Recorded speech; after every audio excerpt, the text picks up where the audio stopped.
All right, folks, a beautiful day here in Northeast Tennessee. So thankful to be here. I am laying on my stomach on the future driveway. You might call it an ATV trail right now, but it will be a driveway one day.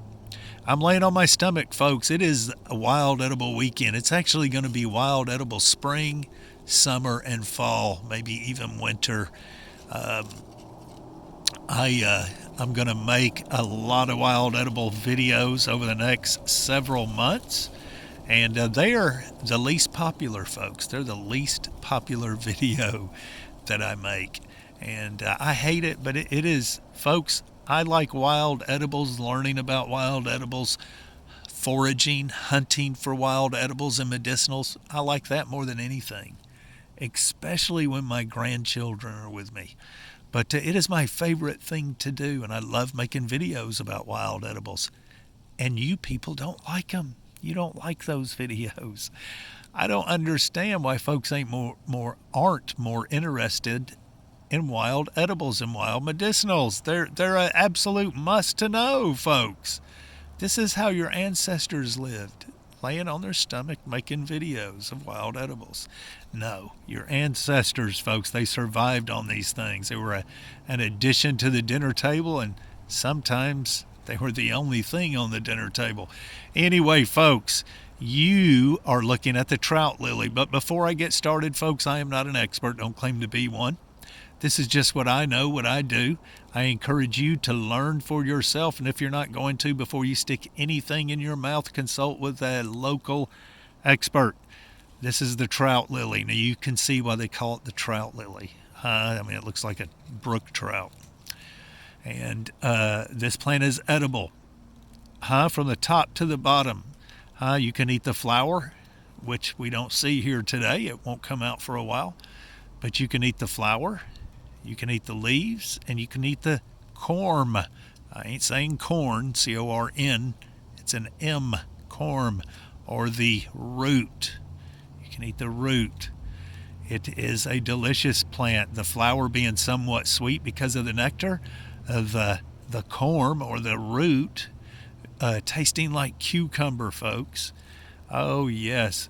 And this, folks, just like the other wild edibles that I videoed today and the one that I videoed yesterday, this loves the rich soil of the woodlands, of the forest. It loves the leaf litter. I pulled all these leaves back, all of them. And these trout lilies are growing absolutely all over this property, folks. All over this property. It is amazing. We live in a food forest. We live in a food forest, folks. And so it loves the shade. It loves the woods. And folks, there's food everywhere. Food absolutely everywhere. Not only where the sun's shining, but in the shade. This thing loves the shade. In the shade, there is food absolutely all over the place. It amazes me the difference between Georgia and Tennessee when it comes to wild edibles. Tennessee is just a treasure of wild edibles. The trout lily, folks, you can eat the flower, which we don't have right here. You can eat the leaf, which is here.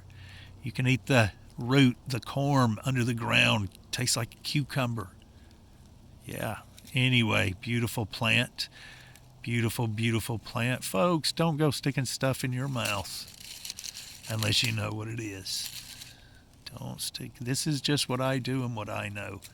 Learn for yourself. You're never going to really know unless you learn it for yourself. So get out there and learn it for yourself. The trout lily, folks, see right here, they're just all over the place, and they're just now coming up. Oh, yummy, folks. Yummy, yummy, yummy. Anyway, folks, trout lily looks like a trout. Very tasty. That's for sure. And I searched for these yesterday and could not find any. But then today, I started pulling back leaves here, there, everywhere, down closer to the road, up higher. They were absolutely all over the place. Anyway, folks, the trout lily. Learn those wild edibles, folks. Learn those wild edibles. We'll see you.